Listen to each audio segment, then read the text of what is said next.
Hello friends. Reasoning type के questions अक्सर first prof level पे थोड़े से डिफिकल्ट जाते हैं क्योंकि वो जॉइनिंग द डॉट्स जो होता है ना वो अक्सर थोड़ा नहीं आता, मुश्किल पड़ता है। तो चलो ऐसा ही एक क्वेश्चन देखते हैं। Cardiac output increases in anaemia, why? अभी इसमें आपने लॉजिकली पहले ही सोच लिया होगा कि अनीमिया, इसमें लॉजिक क्या है कि भाई डिक्रीज आरबीसी काउंट होता है, डिक्रीज हीमोग्लोबिन होता है, तो टिश्यूज में हाइपोक्सिया होता है और उसको कॉम्पेंसेट करने के लिए ब्लड फ्लो को बढ़ाया जाएगा, यानी there is increase cardiac output as a compensatory mechanism, है ना। तो ज्यादा ब्लड फ्लो जाएगा तो वो हाइपोक्सिया जो थोड़ा सा रेक्टिफाई हो जाएगा। ये हो गया लॉजिक, लेकिन पूछा जा रहा है मैकेनिज्म। अगर आप आंसर में लिखना चाहो तो लॉजिक भी लिख सकते हो, लेकिन मैकेनिज्म को ज्यादा मार्क्स होते हैं। तो चलो मैकेनिज्म देखते हैं। अब कार्डियक आउटपुट जो है, it's a product of stroke volume and heart rate. तो स्ट्रोक वॉल्यूम या हार्ट रेट, इनमें से कोई भी एक बढ़ेगा तो कार्डियक आउटपुट बढ़ेगा। अनीमिया में ये दोनों बढ़ते हैं। चलो देखते हैं वन बाय वन कैसे। स्ट्रोक वॉल्यूम का देखते हैं पहले। अनीमिया, इसमें there is decreased RBC count, ये तो आपको पता ही है।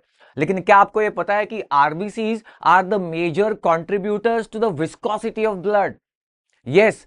तो आरबीसी काउंट कम होने से ब्लड की विस्कोसिटी कम होती है, और वो जो विस्कस ड्रैग होता है, एक विस्कस रेजिस्टेंस होता है ना, वो कम होता है। मतलब थोड़ा सा पतलापन आ जाता है ब्लड में, ऐसा कह सकते हैं सिंपल शब्दों में।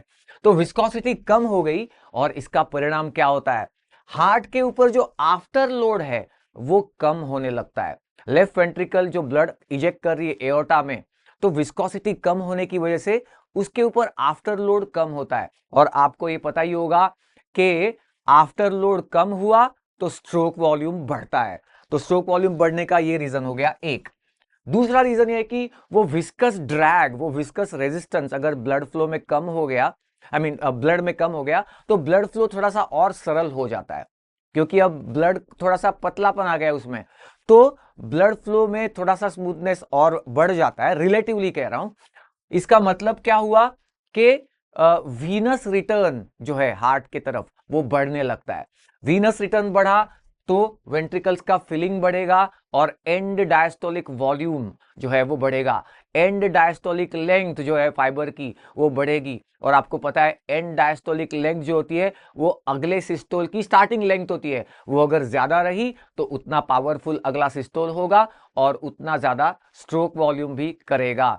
तो increase venous return and increase and diastolic volume का मतलब इंक्रीज प्रीलोड। और आपको ये बात भी याद रखनी होगी, increase preload increases the stroke volume by which law? Come on, by Frank Starling law। और हमने देखा कि ग्रेटर एंड डायस्टोलिक लेंथ की वजह से अगले सिस्टोल्स स्ट्रॉन्गर एंड पावरफुल होते हैं, स्ट्रोक वॉल्यूम बढ़ता है।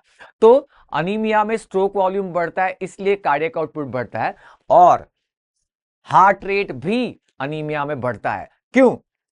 अनीमिया में हाइपोक्सिया होता है ऑब्वियसली। तो हाइपोक्सिया रिजल्ट्स इन टैकिकार्डिया। अब इसका मैकेनिज्म क्या है ये हम अगले वीडियो में, रीजनिंग के अगले वीडियो में देखने वाले हैं। फिलहाल आप इतना समझ लो कि anaemia results in hypoxia, hypoxia leads to tachycardia. Tachycardia मतलब इंक्रीज हार्ट रेट, और increase heart rate increase stroke volume, तो कार्डियक आउटपुट भी बढ़ेगा। That's the mechanism for increase cardiac output in the conditions of anaemia. ऐसे बहुत सारे videos regularly upload होते रहेंगे, तो अब तक चैनल को सब्सक्राइब नहीं किया होगा तो जरूर कर लेना।